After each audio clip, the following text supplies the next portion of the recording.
Mask उतारूंगे कैसे करें। नमस्कार साथियों, मैं संयमजन नई ताज़ा न्यूज़ में आपका स्वागत करता हूं। आज हम मौजूद हैं डाबरा चौक स्थित गंगा अस्पताल में। गंगा अस्पताल स्पेशल सर्जरीज़ के लिए खोला गया है, जिसके अंदर सबसे ज़्यादा स्पाइन सर्जरीज़ की जाएंगी, जिसको स्पाइन डिफॉर्मिटी की सर्जरीज़ की जाएंगी। इसी के तहत जो है सबसे पहले 4 बच्चों की सर्जरी की गई है, जिनको कुबड़ की शिकायत थी और जिनकी रीढ़ की हड्डी में काफ़ी दिक्कतें थी। वो काफ़ी सफलतापूर्वक जो है इस सर्जरी को कर लिया गया है और सर्जरी को करने वाले डॉक्टर तरुण छाबड़ा हमारे साथ हैं और कलकत्ता से आए स्पेशल कलकत्ता से आए डॉक्टर देवाशीष उज्ज्वल देवनाथ और कलकत्ता से आए डॉक्टर उज्ज्वल देवनाथ भी हमारे साथ मौजूद हैं। सबसे पहले हम डॉक्टर तरुण छाबड़ा से जानते हैं कि ये सर्जरी किस तरीके से मुश्किल थी और यहाँ पर हिसार जैसे शहर में इन्हें करना कितना मुश्किल था।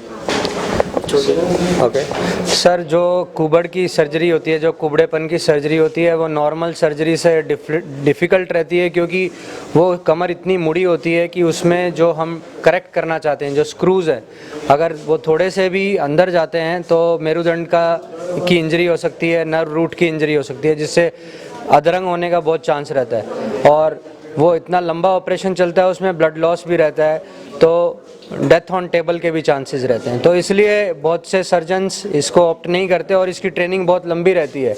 इतनी आसानी से ये इसमें टाइम चाहिए था, time period around 3 to 4 years जो सर्जन इन्वॉल्व होता है वही कर पाता है और जिसने डिसाइड किया हो। तो हमने ये ट्रेनिंग ली है और डॉक्टर उज्ज्वल देवनाथ आए हैं कलकत्ता से। बच्चे तैयार हुए हैं, बच्चों के फादर्स मदर को हमने कन्विंस किया।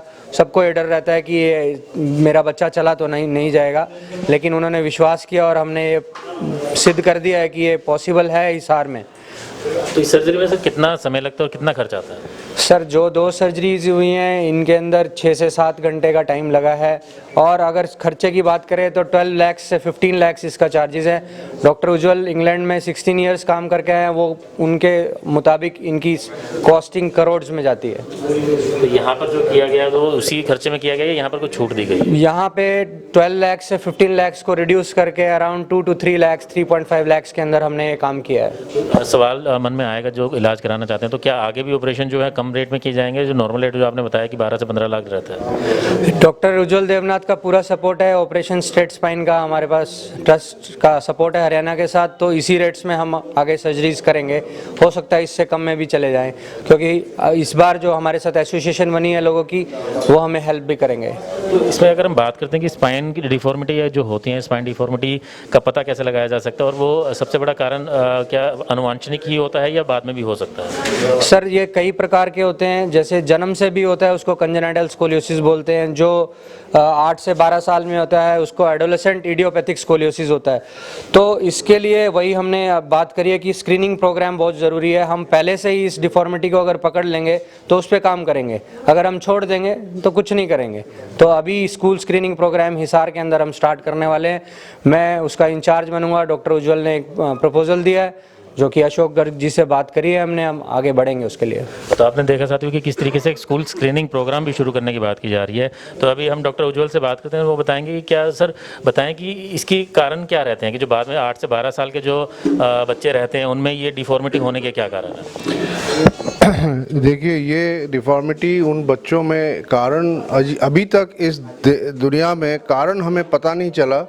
सारे दुनिया में इसके पीछे बहुत रिसर्च चल रही है, बट कारण का खोज अभी चालू है, तो इसका हमें कोई पता नहीं। बट इतना हमें पता है, एविडेंस जो मिलता है कि इनको अगर अर्ली हम डिटेक्ट कर पाए तो उनका कुबड़ापन ज़्यादा बढ़ने नहीं दिया जा सकता। यही हम प्रिवेंशन करने सकते हैं। तो इसमें सर मतलब अर्ली डिटेक्ट की आपने बात की, तो क्या कुछ ऐसे कुछ साइंस हैं जिससे परिवार के सदस्य खुद भी पता लगा सकें कि मतलब कहीं ना कहीं कोई दिक्कत है? देखिए, एक तो 2 साल पहले की बात है, जो हमारे स्कोलियोसिस रिसर्च सोसाइटी में जो यूएसए में है, ये इसके पीछे सबसे ज़्यादा रिसर्च करती है।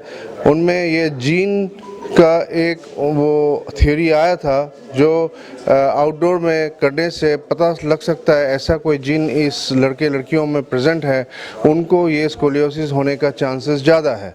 पर इसके आगे ये डिटेक्शन डायरेक्टली पॉसिबल नहीं है।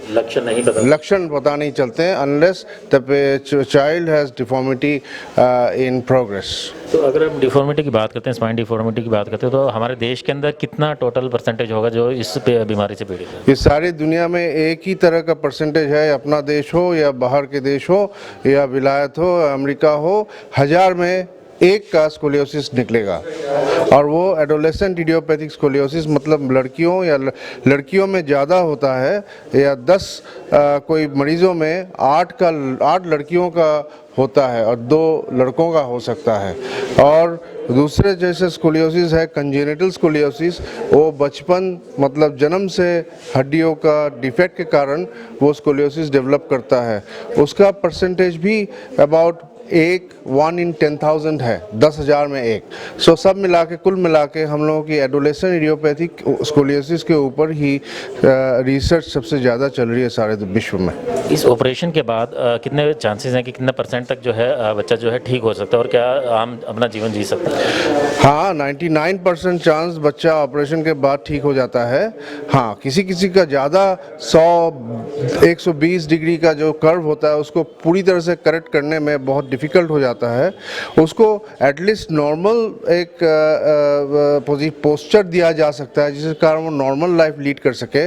मेरे बहुत मरीज़ शादी कर चुके हैं, मेरे में बहुत मरीजों का बच्चा भी हो चुका है, तो ये तो नॉर्मल सी की बात है। क्या इसकी कोई एज होती है कि इस एज में ही कराएं तो ही ऑपरेशन कामयाब होता है, किसी भी एज में होता है? नहीं, ये एज आपके अगर 8 साल में बच्चे का पहला लक्षण होते हैं, उसी समय वो देखना पड़ता है 6 महीने से 1 साल तक कि वो कितना प्रोग्रेस कर रहा है। जल्दी से प्रोग्रेस करने से उसकी ऑपरेशन कर देना ज़रूरी है।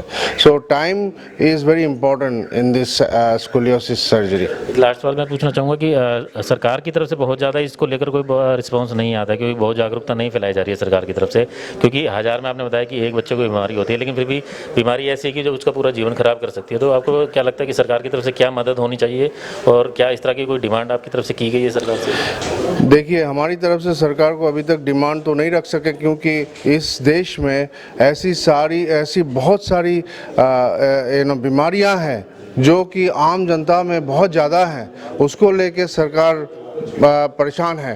तो इस स्पेशल बीमारी को लेके जिसके कारण 1-2 बच्चे एक विकलांग हो जाते हैं, तो उसको लेके सरकार कितना आगे सोच रही है ये हमें नहीं पता। लेकिन हमारी तरफ से पूरी कोशिश है कि सरकार को इसकी नॉलेज मिले और वो उस नॉलेज से आगे बढ़ के हमारी सहायता करें, जिसके कारण ये स्कूल स्क्रीनिंग प्रोग्राम और विलेजेस में अवेयरनेस बढ़ाएं।